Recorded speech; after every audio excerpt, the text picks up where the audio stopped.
Hello and welcome. My name is Sarah Rensamaki. I'm the Executive Director of Connecting for Kids. And today we are so pleased to bring to you Defiant and Difficult Behavior at Home, featuring Dr. Jay Berk. Tonight's program was generously funded by Westlake Porter Public Library, and we're so grateful for our library partners to continue to educate us, even virtually during this time of COVID-19. First of all, I'd like Dr. Berk to introduce himself and tell us about his practice. Thanks, Sarah. Hey, I'm Dr. Jay Berk, a psychologist, Beechwood, Ohio. We have an office also in Westlake, and now we are virtual, and we have clients from all over the country and outside the country as far as Singapore now. So we have social skills groups, individual, family, therapy. We have an alternative education program. And we have the Center for Electronic and Gaming Addiction at our practice, making us kind of unique in the services that we offer to families. Also working with families whose kids have IEPs or 504 plans, need testing, or support services around the plans. All right, well, thank you, Dr. Berk. And Nicole, why don't you explain yourself and how parents can ask questions? Yes. Hi, I'm Nicole Born-Crow. I am a family resource specialist with Connecting for Kids. So tonight I'll be helping to moderate your questions. So throughout the program, we will be looking at questions that you are submitting. We may be holding them into specific points in the program, but feel free to submit your questions in the comments. Or if you don't feel comfortable with posting them publicly on Facebook, you can also text your questions to me at my number, which is 440-570-5908. With that, Dr. Berk, you can take it away probably. Yeah, so let me get started and just give you a little information if people are interested. I have about 2 hours of material, and I'm supposed to talk for a half hour and take questions for a half hour. So that's no problem. I do want to just tell you a little bit about contacting us if you have some interest. Our website's jayberkphd.com, jayberkphd.com. And if you register on our website, there's a place to register for free updates. We send out a lot of information. For example, recently they found that 35% of teenage boys socialize solely through video games, which is pretty interesting to think about. The Department of Education just put out some information saying that kids are going to be down to about 70% of where they were at for education in terms of their English, language arts, as they call it now, about 50% for math after about 6 months of not being at school. So we offer suggestions and things that are free. So it's a resource that's available to parents if you're interested. Also, just briefly, I'm the author of 2 books if you're interested. They're both available on Amazon. Like everything else you want to buy on Amazon, you can get it delivered to your house, touchless. And my first book's called A Parent's Quick Guide to Electronic Addiction, which is a big problem about why kids get aggressive nowadays, which is what I'm talking about. And the second is called Code Shifting Social Skills in the Screen Age, and is the second big reason that a lot of kids get aggressive. So we're going to talk about aggression and give you some tips. Now, I'll take questions as we go here. You can text them in, you can chat them in, however they've got you set up. But I do want to give you some information that over 25 years of experience, I do work with more difficult kids. And so I tend to get referrals sometimes from kids who have seen 2, 3 other therapists, or were in the hospital. I've ran a residential treatment center. I have a lot of experience with kids who have some pretty severe difficulties. I also consult for schools all over the country and in Canada. I was in Australia, New Zealand working. And what I want to say about this is that, you know, everybody's sort of suffering from the same deal, and that there are a lot of kids who can be very difficult.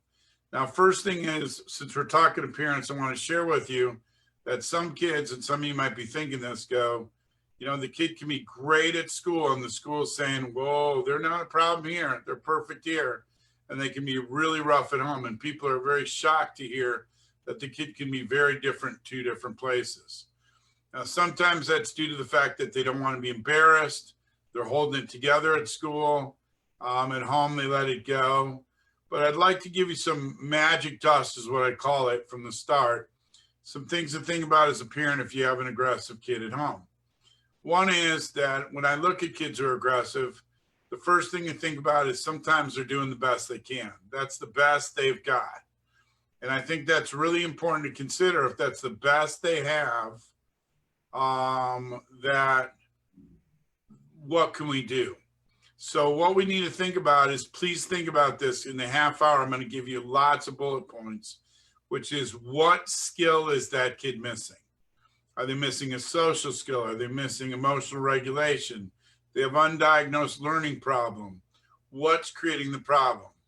Now, for a lot of times kids come in and they've seen another therapist or they've worked somewhere and they've been doing behavior modification. And the problem with behavior modification is, without getting at the underlying reasons that are creating the problem, usually it's not going to work in the long run. Also, if the kid is aggressive at home and not aggressive out in the community, eventually they do what I call leaking over. They start to have that behavior other places, especially as they get bigger and older. So the first thing is they're doing the best they can. The second is, what skill are they missing?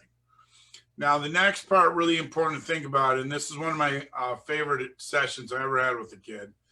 And the kid looked at me and said, 9 times out of 10, I can make the right choice. And the one time I don't, everybody's all upset about it. Now, as a therapist, I really pride myself on making sure I do this in a session, which is spending time asking the child times that they could have gotten aggressive, but they didn't. Now, instead of spending my time on what the kid did wrong, I want to look at what they did right and why it worked in those situations. And I think that's really important to think about, because there are many times where kids could have thrown something, could have got aggressive, but they chose not to. Third thing, lots of magic dust points for you. Aggression doesn't change from being super aggressive to not aggressive at all. So usually it's small changes that happen. An example I want to share with you is one of the teachers of a kid I was consulting with said the kid told me bad words, I'll just say, got up, slammed threw the stuff down on the desk, knocked over the chair, and walked out of the room. And she was all upset. And I said, what's wrong? She goes, the kid's oppositional, they're aggressive. And I said, that's progress. And she said, why is that? And I go, because if you talk to a second grade teacher, he would have thrown that chair at you. Instead, he just knocked it over. And so for the kind of kids we're looking at, sometimes progress is incremental like that. And if you're living with them, sometimes you don't see the progress that's a little like that, but I think it's very important. Next thing to consider is all behaviors have a purpose. So when I'm working with kids, it's like, all right, what's the purpose? Perhaps they have an undiagnosed learning disability, very common, okay, and they're not being serviced right. So they're going to act out to escape. That's the purpose of that behavior. For a lot of oppositional behavior, it's control. And if the kid doesn't feel a perception of control, and I notice I use the word perception of control, you're going to have a problem. Now, I'm going to talk about this so that people understand, and I give you some very important magic dust. Ross Greene wrote a book, and it's called The Explosive Child. It's a good book. And if there's one page you could take out of it, I want you to know this. There's what's called the ABC rules. And if you have an aggressive kid at home, you need to know this, which is A rules are edicts from the top. They are something that you're not negotiating. Example, take your hands off your brother's throat. He's turning blue. That would be non-negotiable. B rules are something that you'll discuss, such as take the trash out. And the kid's like, after I'm done with my video games, you're like, fine. As long as you do it before 5 o'clock, I don't care. And C rules are up to the kid totally. Do you want to play hockey? If you want to play hockey, we'll sign you up. If you don't want to play hockey, we won't sign you up. Now, what happens is that, and if you could think about this, are most rules A rules, B rules, or C rules? So I'm going to go to Sarah, my friend Sarah. What do you think, A, B, or C? I think they probably should be B rules, but we make them all A rules because we want to be the parent. Right. And a lot of oppositional kids do not respond well to A rules. So we want to look at what we can negotiate and what's a collaborative problem-solving approach. Now, what I teach parents to do is to do, instead of yelling at the kids, because a lot of kids get impervious to being yelled at, is to do what I call the Columbo Run. Now, only old people remember Columbo. Young people, look it up on YouTube. But Columbo solved crimes by asking questions, and that's what I do with kids. What do you think about this? What might be a better way to do it? Now, a lot of parents will say, well, he won't answer. And the answer is, if you don't answer, that's a decision to have somebody make a decision for you, which a lot of oppositional kids that are aggressive don't want to do. Mm-hmm. So you give them a choice. If they make no choice, that is a choice. Well, we're back to that question of what skill are they missing? And if we don't fill in that skill, for example, they have social deficits, they have anger issues, things like that. Now, I had a case today where I had a 15-year-old kid who got mad on video games. This happens all the time. We get a lot of video game calls, and busted a $200 headset and told the mom she needed to go buy him a new headset. And if he didn't, well, she didn't go buy him a new headset. He was going to trash all of her stuff. Now, this is where it comes into the question of you need to have a plan.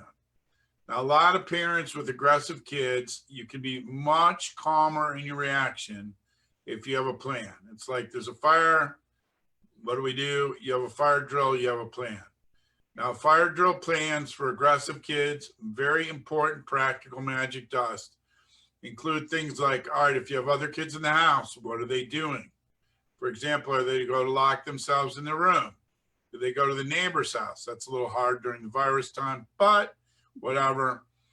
What do the other kids do? Okay, what are you doing? Can you lock yourself in your room? Keep your cell phone on you.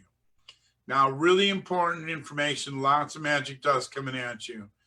But a lot of parents are not aware that if you have a kid with special needs, for example, with Down syndrome who has aggression, autism who has aggression, mood disorder, DMDD, that's disruptive mood dysregulation disorder, calling the police ahead of time to let them know about your kid is important, because if the police know that they're walking this situation where there's a kid with autism, they're going to react differently. And what they do is they put it in the information in the police department, and then it pops up in the computer of the policeman's car so they know what they're walking into. Because I've had situations where I've had kids with autism, for example, who are aggressive, and if they're bigger, it makes a difference. And stim, and a lot of you probably know what stimming is, where the kid's moving, but he was stimming by his hands, by his pockets, and he got tasered by the police officer. Now, if the police officer would have known he had autism, that probably wouldn't have been a different story. And I think that's really important. Also, next thing is, don't be alone in terms of your situation. You know, talk to other people, make sure you have a safety plan for yourself. Consider what's between you and the kid. Do I have a safe place to exit? Don't block the exit for the kid, but also keep yourself an exit. If you need to get out of the way, have something that you can hold up so that they can't get harmful on you. This is really important. Please write this down. Think about this. Be very, very careful. And I'm going to tell you this sincerely about putting your hands on your kid. Today's world's a very different world. If you put your hands on your kid because they're aggressive, and there's marks on your kid, and the police come out and the county comes out, you never know how that's going to bounce.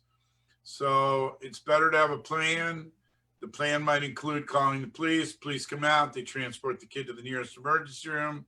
They go to the hospital if needed. Now, if you have an older kid who's super aggressive, then there's a thing called filing unruly charges on them, which means that the court gets involved. That's not really the preferential thing to do, but sometimes it happens because parents have no other alternative of what to do. And that's pretty tough. Now, why do kids get aggressive? Some other things to think about. So brain development occurs from back to front. And what age does brain development mature? Well, it's actually by age 25. The frontal lobe's the last part of your brain to develop. And what happens is that's the part with impulse control. That's why teenagers do stupid stuff. And maybe some of us remember doing stupid stuff. And that's important to understand that there's many reasons for this, but there's actually brain development reasons that kids change. Okay. Now I want to give you an example of this. Sometimes kids are oppositional just because they don't understand. And I had one of my kids on the spectrum. He's a great kid. And he's walking in my lobby getting physically aggressive, you know, kind of like gesturing, but not really aggressive. And I brought my secretary's like, I think you should take him in your office early. So I took him in and I said, what's the problem? He goes, the teacher's a moron. And I go, why is she a moron? He goes, you got to read this test question. So the test question was, what was this character thinking in this story? Now he was all worked up. This is why he was getting aggressive at home. And he wrote, characters don't think anything. They're just made up by authors. And the teacher gave him an F and said he was a smart aleck. Now, if you have a kid with autism, you understand not only is that typical for kids with autism, but it's actually correct. Characters don't think, which I thought was actually kind of funny. So I had to talk to the teacher and I said, you know, he really believes this. She goes, what? She goes, characters don't think. You didn't ask the question right because they're very literal. So she goes, well, you talk to him. Now, this is what he was getting aggressive over at home. And so I had to talk to them and I said, if the character was real and if the character was really in this situation, what might they be thinking? And he said, he looks at me, he goes, hey, Burke. I go, what? He goes, you know I have autism, right? I go, yeah. He goes, I don't even know what real people think, let alone characters in a story. He goes, that's why I'm going to be an engineer, which was actually pretty funny. So, you know, sometimes kids are getting worked up by things that are bugging them from school or something like that. That's a problem. Next thing is thinking about electronics and social issues. So why do kids get aggressive and how do you deal with it? So let's talk about electronics first. So electronics have changed the world. They're now not able to be taken out of society. We know that kids get more aggressive on certain video games. Fortnite's one of the worst in terms of that, especially first-person shooter video games. And a lot of kids, if you pull them off, it's a way different world. If you pull them off suddenly, they get aggressive, and people see changes in that. So I akin it to an eating disorder. If you want your kid to get a balance, it's not like you can take it all away. You have to teach them to manage those electronics. And that's really important, especially in today's COVID virus situation, because these kids are all on the games 24/7 and learning to balance with exercise and things like that. Now, there's an activity I call pay to play, and I'm going to give you a practical thought about this that'll be helpful to parents, which is picking an amount of time that the kid's allowed to be on video games for the day. And then if they exercise for a half hour, they get an extra half hour of video games. Okay, if they ride their bike around the block, if you're allowing them to do that, fine. If they read, the other thing that I'm finding kids can do nowadays, which is great, is an opportunity for them to learn about something that they don't have to learn about, but they want to learn about. There's a really great program called Udemy, and these courses are usually about $250, and they're like $20 now. So kids can learn things like coding and things like that that they might be interested in. And what I'm finding is if we're rewarding using the electronics as a balance, it works better for a lot of these kids.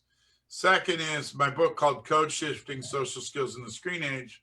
A lot of kids get aggressive because they don't code shift. Code shifting is understanding that what you say in one situation may not be appropriate for another situation. So for example, I had a teenage guy who was telling inappropriate body part jokes about body parts to his friend at the lunch table, totally 7th grade guy-ish. Then was in the car with the other kid and with the other kid's mom telling the same joke to that kid's mom. So bad code shifting there. So getting kids ready for social skills is important.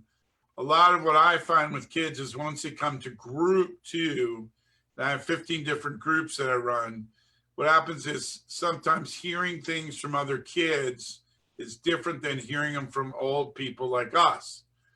Because the kid goes, you don't even understand, you're too old. and that's a problem. So we want to make sure that kids get a sense of hearing things from other kids going, you know, arguing's not going to work. There's a better way to manage things. And so if individual therapy doesn't work, another tip I have for you is to try group therapy, because that'll offer a different venue for certain kids where the individual therapy isn't working. Oppositional aggressive kids also are testing you out all the time. This is one of the hardest things to get parents and even professional staff to do, which is not to react to the kid trying to stick it to you.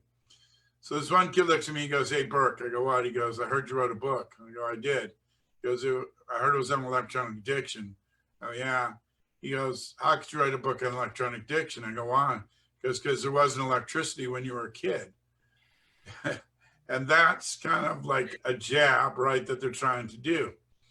So part of it is think about all of your artillery that you have. Now you can get angry at the kid, you can come back to the kid. But one thing is that we know that with a lot of kids that you can't laugh and be angry at the same time. Now that sounds crazy, but I'm giving you in 30 minutes a bunch of magic dust. So the kid was getting angry at me the other couple of weeks before the COVID virus thing. And I said to him, I go, "I got something to tell you." He go, "What?" I go, "You know, you're right, I'm really old." And the kid's like, "What?" I go, "Yeah, the other day I moved the wrong direction and I farted and dust came out of my butthole."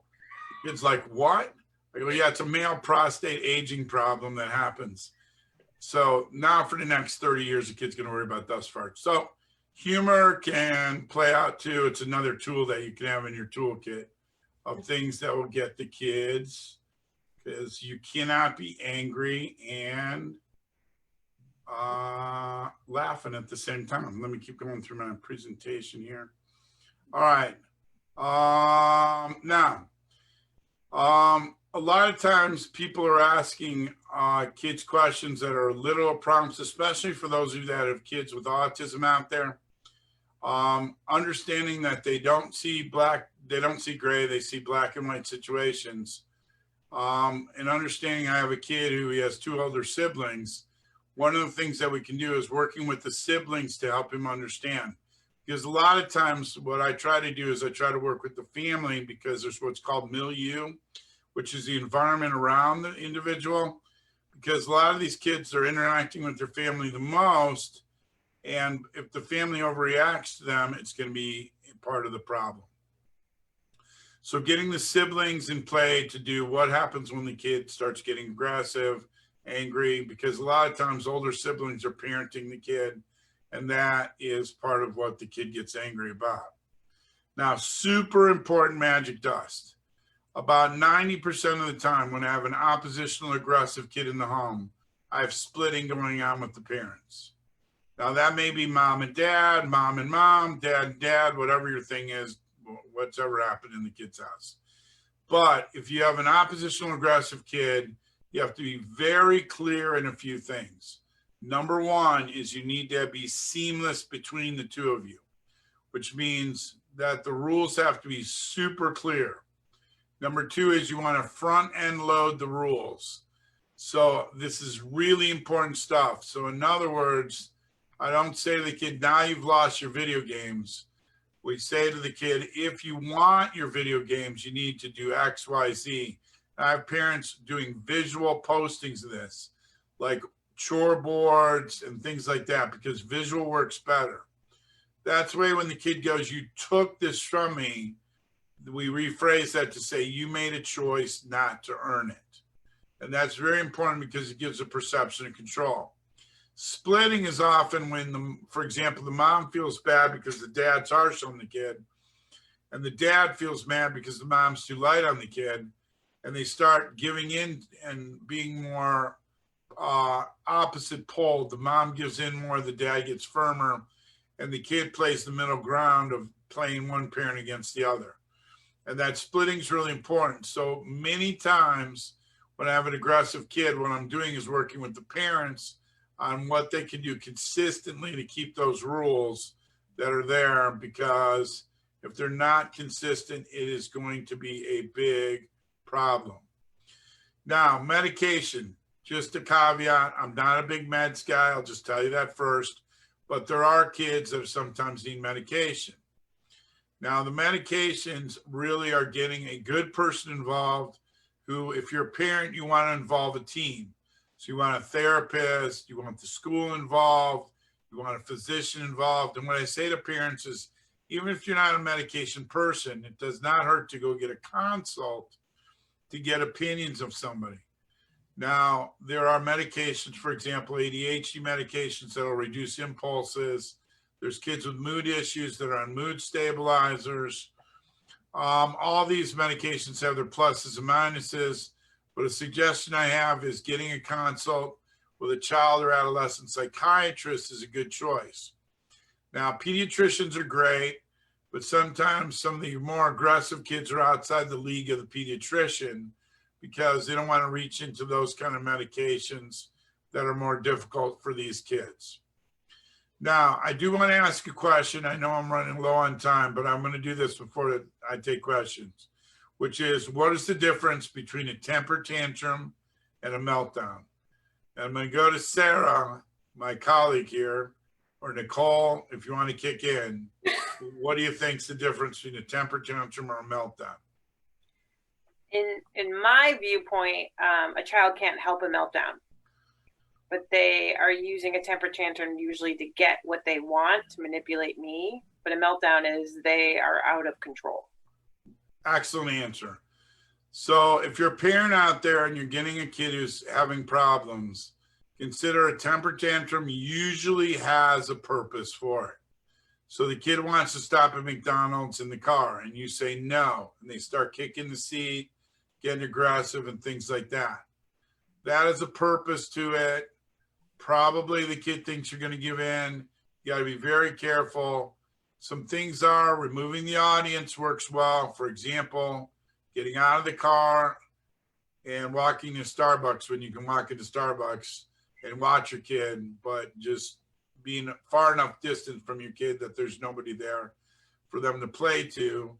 Pulling into a police station if it's an older kid, pulling over on the side of the road so that nobody gets hurt, that's really important.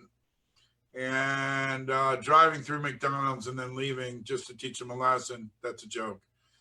But they're not going to get what they want. But you want to say to them, the way to get what you want in the future is to do X, Y, and Z. Now, a lot of kids don't know the route to it.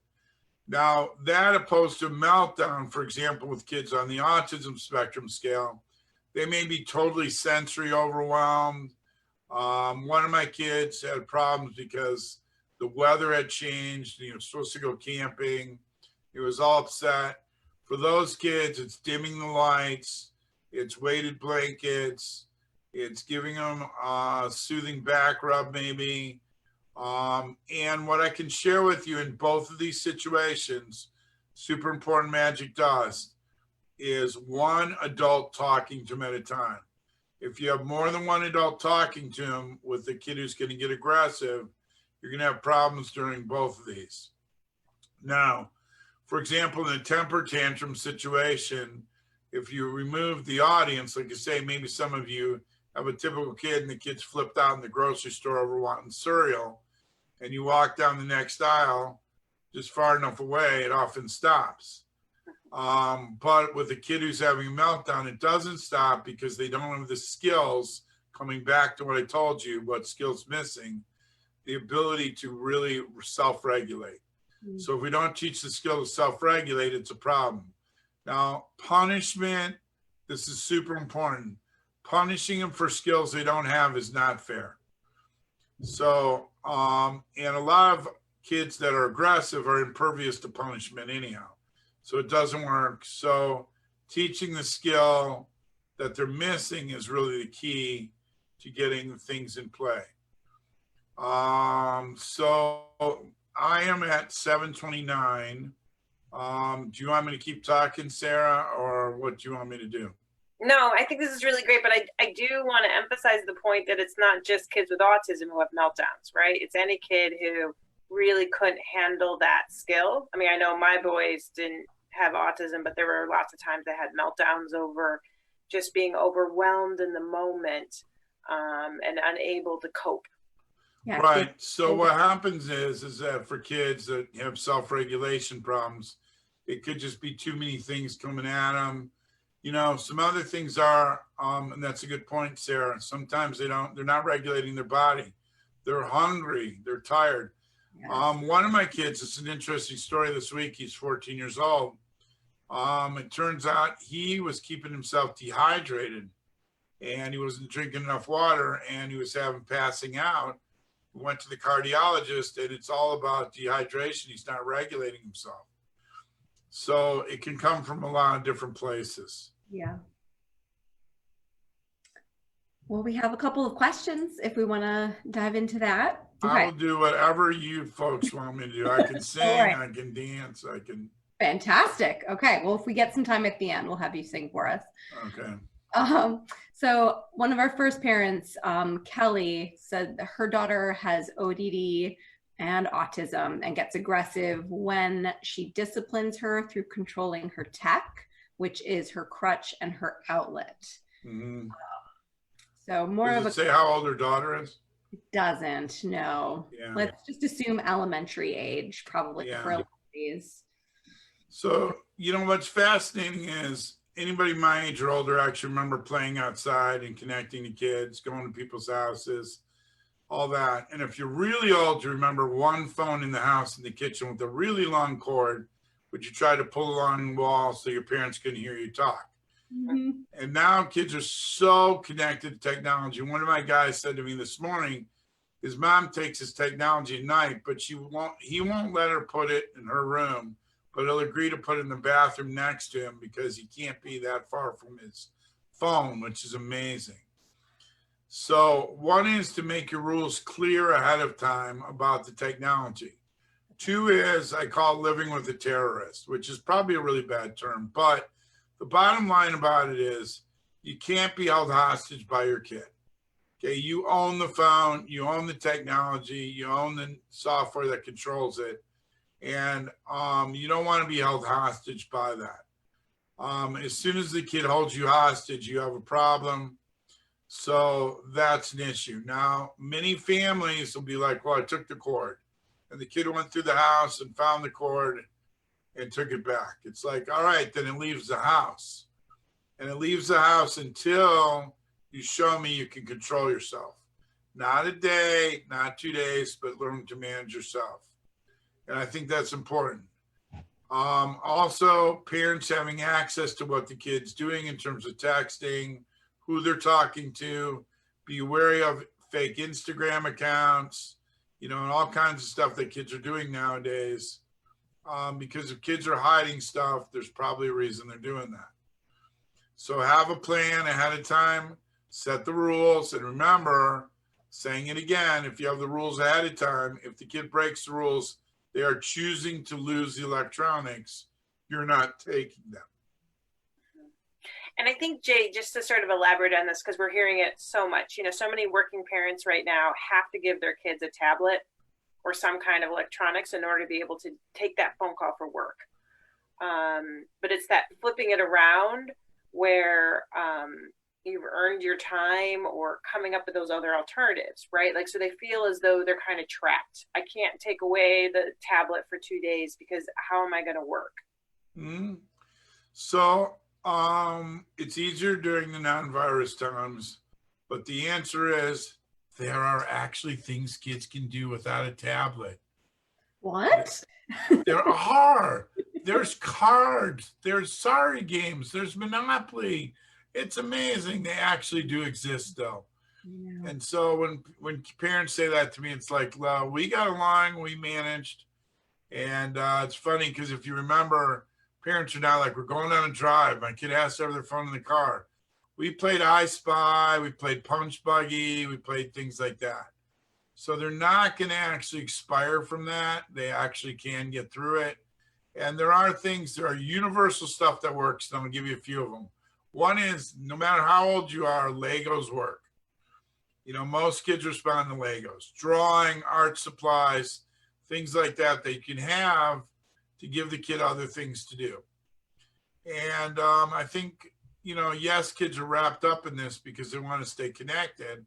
And I am seeing, especially if you have a child who's a little bit older, there is a social PTSD kind of happening right now, post-traumatic stress disorder, that kids are missing being around other kids. So one of the girls I work with that's in high school has always hated school and always had problems, came in to see me the other day by teleconference. She said, I never thought I would tell you this. I go, what? She goes, I miss school. So that's pretty amazing. That is amazing. Yep. So that's the answer to that. There are other things, believe it or not.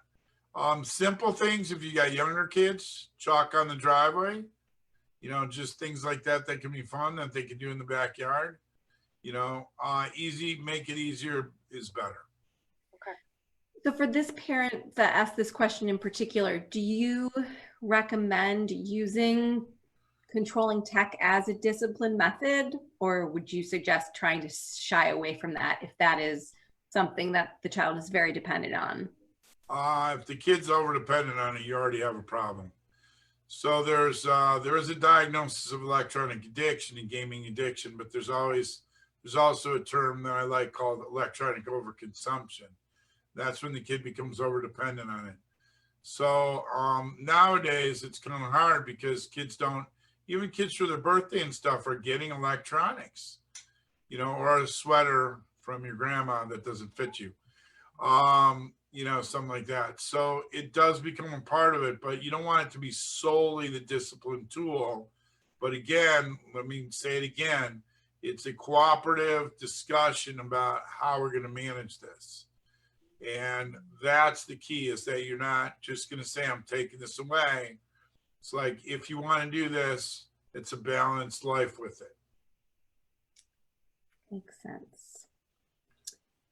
Oh, right. So we have another parent. She actually has a couple. Her name is Lauren. She has an 8-year-old and a 5-year-old. And her first question was actually with the 5-year-old having some anger issues. And I can relate, Lauren. I have a 5-year-old who holds me hostage all day long with my needing popsicles for breakfast. But this 5-year-old is struggling with anger, hitting, throwing toys. And they've tried a lot of different methods to calm him down in the moment, but he still kind of loses it. And they can't really get him to do deep breathing or any of the typical methods. So I guess they're looking for if you have any calming suggestions for a younger one like this. Yeah, I can talk little kids. So a couple tips about little kids. One is, when you've got a little kid that's that young, that's having that many anger issues, you really want to seek out a professional somewhere. And again, that doesn't mean ongoing therapy forever, but somebody can lay eyes on the kid and maybe give you ideas. Because there are all kinds of things I've seen. You know, it could be just something that was traumatizing to them. It could be their mood. It could be food allergies. It could be a lot of things that you want to try to rule out if the kid can't control themselves at 5 and is really having that much problem. Now, you can teach kids coping skills like deep breathing and things like that. That's the easy part. Trust me, as a therapist, that's easy. Getting them to use it is a different story. Yes. And the trick to this is that they've got to know their triggers. So as soon as they start to feel X, they have to go do Y. Now, one of my guys who's 5, what he has is he has an anger box in the room. And an anger box is stuff he can rip up, stuff he can stomp on. Bubble wrap works well. Newspapers work well for ripping up. And he has a tent in his room, one of those bed tents that the kid can go in. And if he goes there, we have a reinforcement plan. So we have a really good behavior management plan. And if he goes and uses the tools, he gets rewarded. Now, here's the trick with a kid like that that's little. You have to slip the rewards in really quick. Because if you go by the end of the day, you might have 3 episodes, but you want to get the reinforcers in quick for using the skills. So reiterating again, it's like, why is this kid so young having those problems? Is there a family history of mood issues? Does the kid have food allergies? Does the kid have, 80 things that you can think of at the point in time? But also then catching it early and reinforcing it quick with them recognizing a trigger. Love that. So the same parent also, Lauren, asked about her 8-year-old. So we have the 5-year-old who's having a hard time calming down, and then also the 8-year-old having meltdowns all day. The 8-year-old actually has ADHD. And mostly the meltdowns are coming for when the child can't get her way. Mm-hmm. So would the same sort of things work? Collaborative? Now, 8-year-old's going to be different. If it's a typical 8-year-old, they have more ability to reason. Now, most kids that are aggressive, that are oppositional defiant, there's a diagnosis called oppositional defiant disorder, which really means nothing more than they argue a lot with adults. But what you can do is you have to give them the perception of control. This would be different than a 5-year-old. So for an 8-year-old, it's like, let's come up with the rules ahead of time and let's front end load what happens when you do X, Y, and Z, problem solving it. Now I like also setting up reward plans where kids have a menu of rewards. This is a big thing that I do in my practice with kids, because kids today, fascinating enough, what reward they wanted last week, they don't want this week anymore. And so it changes so quick. And so a collaborative effort with her to say that, and also again, back to what skill is missing. So the skill missing is, how do you get your way? You know, so I had a girl like her a couple weeks ago, and I said, what's the problem? And she goes, my mom won't let me do X. And it's like, all right, what does your mom want you to do? Well, here's the chores. Well, what we did was have the mom write down the chores. And if the kid got the stuff done, then she got to do what she wanted to do. The mom didn't even talk to her. It's just like, here's your chores in the morning, get them done. You're free to do what you want to do. And it gives the kid, again, the perception of control. Not giving full control, but giving the perception of control. So it also depends when you're doing interventions, what's the kid's reasoning level? You know, if they're functioning as a typical 5-year-old versus a 7, 8, 9-year-old, they're going to be in different places. Yeah, that makes a lot of sense. I think especially right now, kids are struggling and parents are struggling to reinforce, and they're kind of sick of directing the kids all day. So that perception of control, I feel like, is huge. Well, and also they may be struggling with the academics. Yeah. There's a lot of kids right now. We're running an extended school year program at our office this summer. It'll be virtual for academics for kids and social skills for kids, because, you know, a lot of kids don't learn well virtually. And that's a problem. So the kids' frustration may be building up from academics, but then come out in someplace else. So it's like squeezing a water balloon, like you squeeze here and it oozes over there. What you see is not always the reason for the problem that's happening.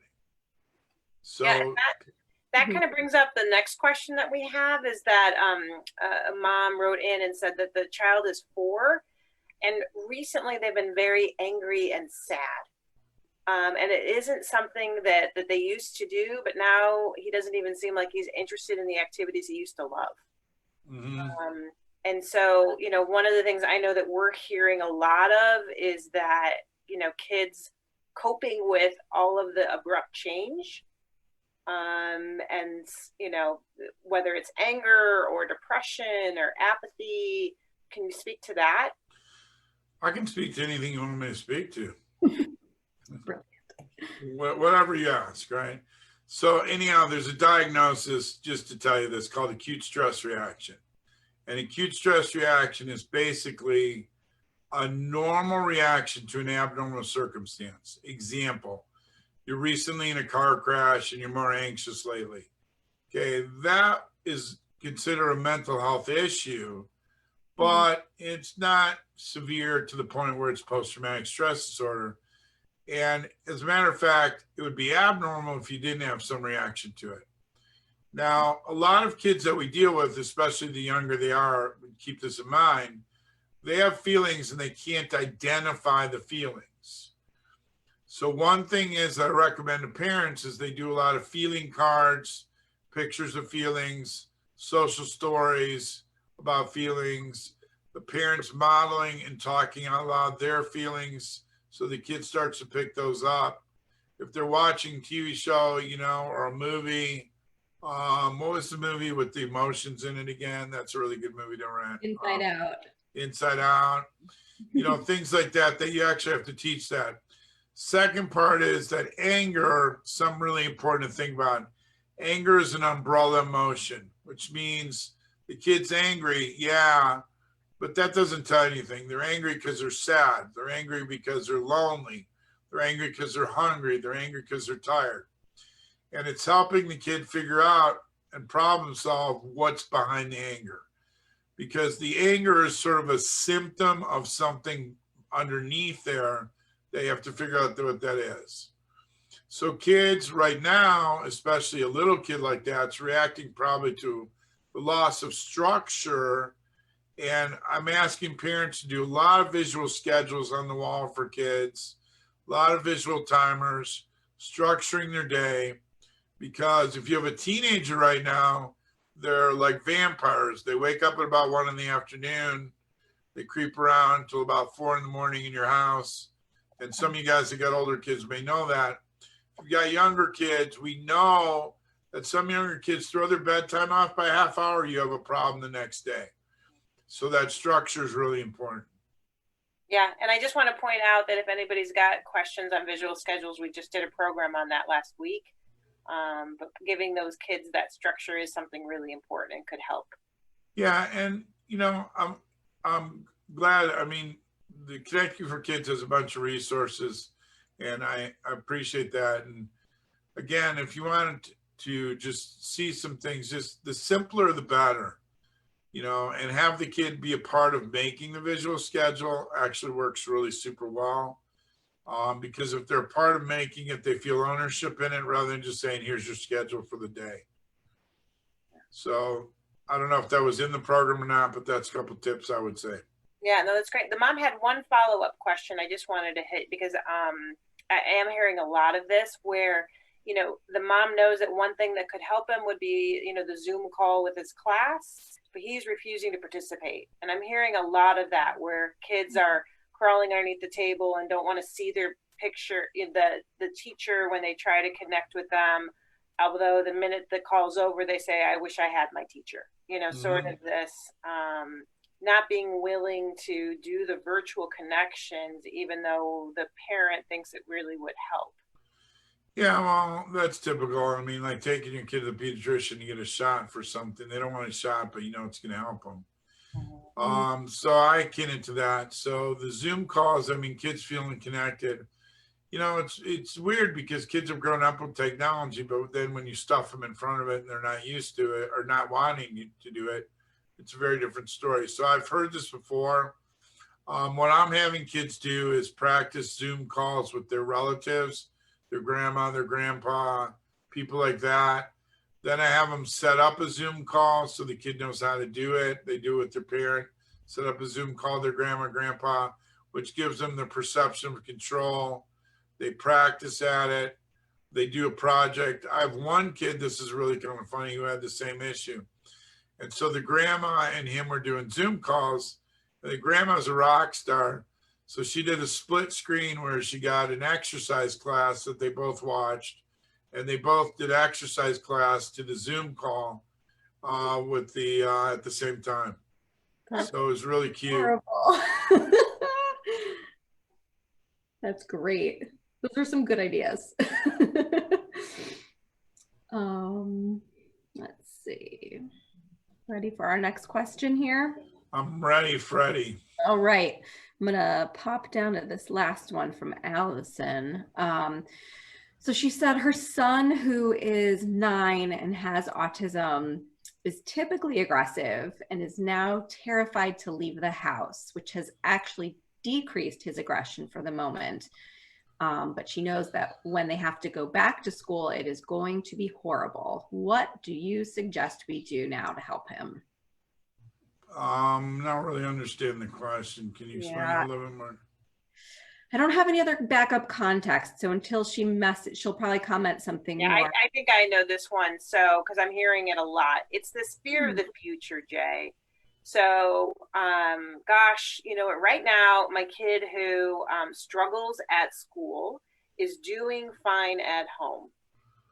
However, what I'm worried is they just got their best dream ever. They don't have to be interacting with their teachers or their peers. You mean your So, PJs all day? Yeah. in PJs all day. And so what I'm worried about is once we start to go back to the world, it's going to be so bad.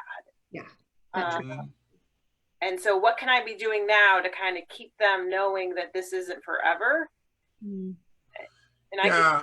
You know what's fascinating to me is, you know, being older, this is a blip in the radar in our lives.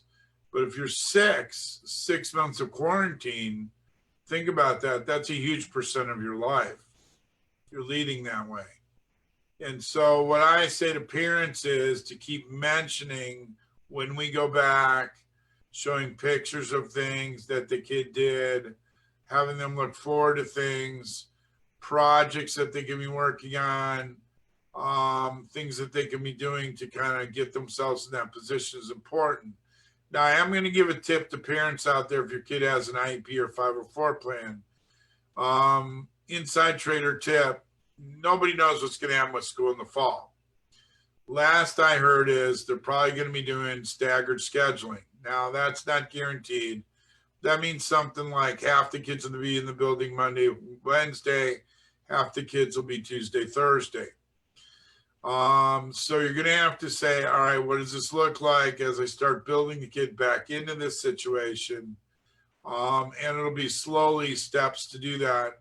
Also, if the kid has an IEP or 504 plan, setting up virtual support for them.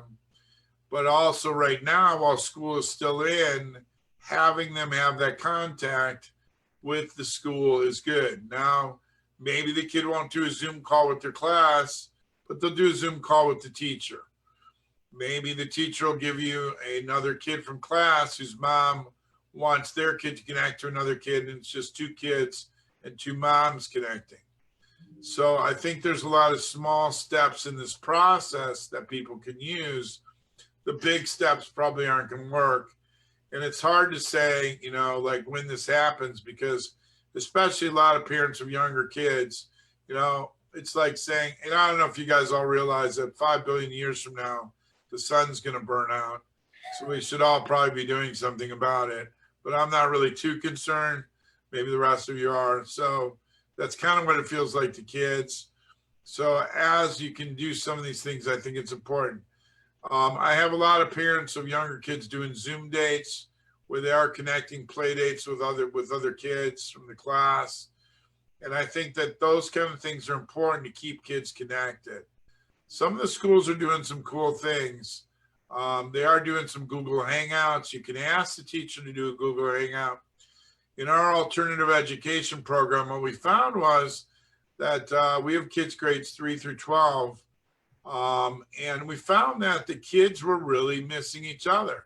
So we have a 9 to 9:15 homeroom. And then a couple times a week, they have a hangout time where we monitor it, but they actually socialize with each other. And if a kid wants to sit in the background and not talk, that's okay. And if kids want to talk, that's okay too. So making a suggestion to the teacher about that might be good. Remember, everybody's trying to decide what to do because this is unprecedented. So nobody's got the answer. that's a great idea. Well, we only have about 5 minutes left. So how about if we say 2 more questions, Nicole? Okay. Let me pop back up. Let's see. This one is, sorry, what were you going to say, Dr. I'm Burke? just going to say I see 21 in my orange square. What does that mean? I don't know. Okay. All right. Well, whatever that is. Okay.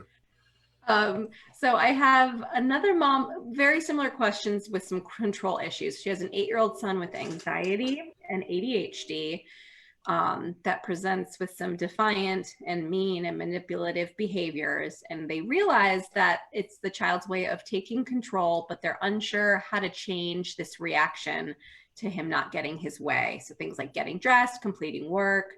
And it seems like the mom is struggling with some feelings about, you know, the way that the child is treating her. Any input would be appreciated. How can we teach her respond differently? Okay, a couple of things. One thing is, and I don't know this situation, so disclosure for a minute, but a lot of kids are anxious, have parents that are anxious. So check yourself at the door, because as a parent, what are you modeling for your kid? Now, that does not mean bad parents. Sometimes people hear that wrong. That means that different kids need different types of parenting. And so if you are saying yourself a message that it's going to be okay, this is what we're doing, that's important. It's also letting go of things. So for example, that ABC list, like what clothes the kid wears, parents are like, the kid's clothes are matching. It's like, really? Does that matter? Because that's something that's not worth it for an anxious kid. Now, anxiety generally is a feeling, and this is super important. I do a whole program on this, but I'll do a 30-second rendition on it. If you take a 1 to 10 scale, most kids with anxiety disorder are either a 1, they're not anxious, or a 10, they're super anxious. Okay, and a tip I would give you is to help the kid find places in between. And if it's a 3, act like it's a 3. If it's a 5, act like it's a 5. Because everybody gets anxiety, everybody. And it's how you deal with it that's the key. It's not the anxiety itself that's a problem. As a matter of fact, some anxiety can make you perform better. For example, in a sport, it can make you do better. So it's teaching the kid how to use the anxiety and rate the anxiety for the situation. Okay, and giving the kid control over some things, like where the room layout is, what clothes they wear, things like that might be there. Do you want your snack before or after this, type thing, because lack of control is going to lead to more anxiety. Look, right now, the whole world is experiencing anxiety. Yeah. So why is it? Because there's a lack of control in the world, and people are trying to figure out what to do. So talk out loud as a parent and say, whoa, when I feel anxious, this is what I do. This is what anxiety feels like. Model that is what I'd suggest. That's great. That's great feedback. Let's see. Sarah, do you want me to do this last question from Autumn? Yep. Okay, so one last one. This is not so much defiance, but following along what we're seeing with anxiety. She has an 8-year-old daughter with lots of anxiety and wakes up because of bad dreams several times a week. Her brother just finished some treatment for leukemia and also has autism. So anxiety is not diagnosed, but we know that she has it. So bad dreams, anxiety. I'm sure a lot of kids are experiencing this. Yeah, let me actually answer that from a different range. So lots of times, and again, I don't know this family, but there's an identified kid in the family that has more needs than others. And 95% of the time goes to that kid. And so what happens is, like, if the child has leukemia and the child has these other problems, sometimes, this is not meant to rate you as a parent if this person's out there, that because you've got to run to doctor's appointments and you've got to do all the stuff you need to do for a child that has a severe issue like that, that the other child sort of is left a little bit without as much support.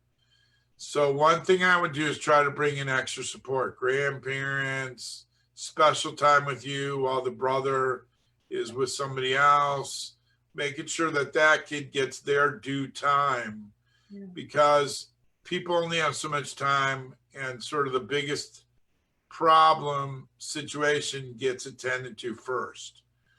And then again, back to my final comment, which is what skill is missing.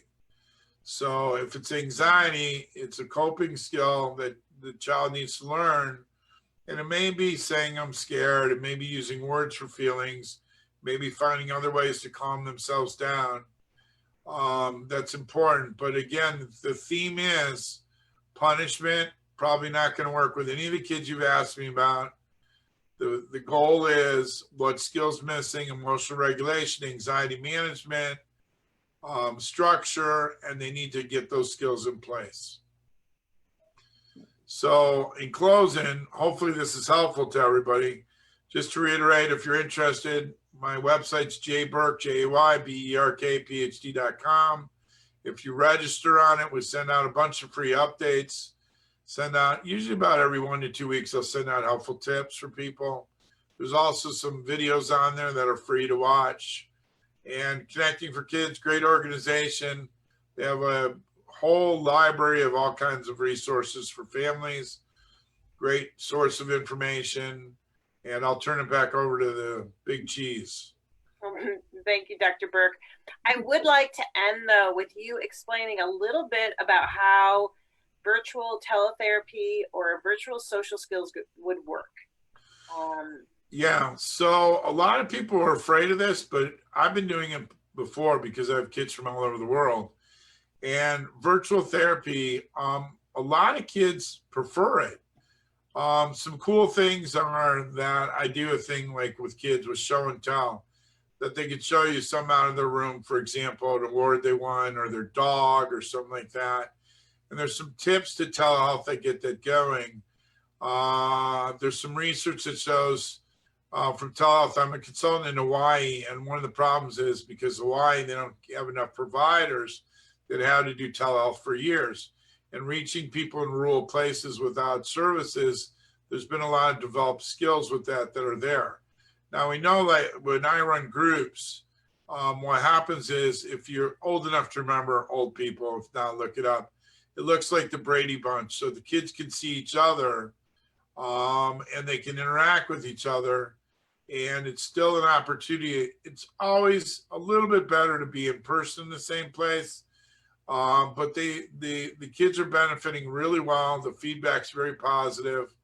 And I think that kids in some ways are so used to technology nowadays that for them, it's just another day for the average kid. For adults, maybe it's you're trying to figure out how to run Zoom yourself. For kids today, pop it on, FaceTime, whatever, no problem. I think that's what you were looking for. Is there a particular question in that? Final comment I get from parents is that they don't think their defiant child would participate in a counseling session. So can you address that? I love that question. I get that question all the time. Parents, you are in charge. You look at your kid, and if the kid needed a shot at the doctor, they need an inoculation, they need medication, would you let them make that decision? No. So I have parents that say, well, he's not going to do this. And I have them look at them and go, yes, you are. And if you choose not to, here's what's going to happen. Now, I'm going to give you some time to think about this, but I'm not giving you a choice in terms of doing this. Now, one thing you can do is give the kid some perception of control, i.e., you can go to this therapist or this therapist, but you are going to do therapy. Another tip I can give you is a lot of times I work with the parents first, because if I work with the parents first and I get the parents to be ready for the blowback from the kid, that's important. And I'll give you one of my secret magic dust tips, which is the parents can look at the kid and go, we have a meeting with Dr. Burke. You can join us or not. We'd like you to join us. If you choose not to join us, then we're going to make decisions without you. Dr. Burke and us, we would like you to be a part of it. So choose to be a part or not, but whatever gets decided will be what happens. And if the kid chooses not to and they don't like what was decided, for example, there's a rule made that they don't like, the answer is next week you'll have an opportunity to participate. So it's again giving them the perception of control. Please, parents, do not be afraid, because what's going to happen is if you've got a kid, and I know Connecting for Kids, it's usually younger kids, but if they're not under control at 10, at 16, it's not going to be any better if you take the trajectory out. So the better time to work on is when they're younger. Thank you, Dr. Burke. I really appreciate that. That is a question we get all the time. And so thank you so much for taking time to help talk to parents tonight and help them get through this crisis. I want to also thank Westlake Porter Public Library for providing the funding for this program. We're so grateful that our libraries are helping to still educate us. And we know in the comment section that we've posted the ability to follow up with Dr. Burke if you have any questions after this or want to schedule an appointment. How did you do that? Did you just post an email or something? Yep, so they posted a link to your website. Oh, okay. Yeah, thank you for the time. And if you're a parent out there, just closing comment. Again, coming in for a consult, the earlier a kid comes in, the easier it is to make a change. The longer you wait, the tougher it is. You know, when somebody walks into my office with a 16-year-old that's 200 pounds that's ripping their house up, and they say, you know, he's been like this since he was 6, it's much easier to deal with them when they're 6. And a lot of times the kid doesn't like the feelings either. And I'd like to just close on that it scares them that they're that out of control. So that is a key to think about. And I'll close from here and say, thank you. All right. Good night, everyone. Thank you.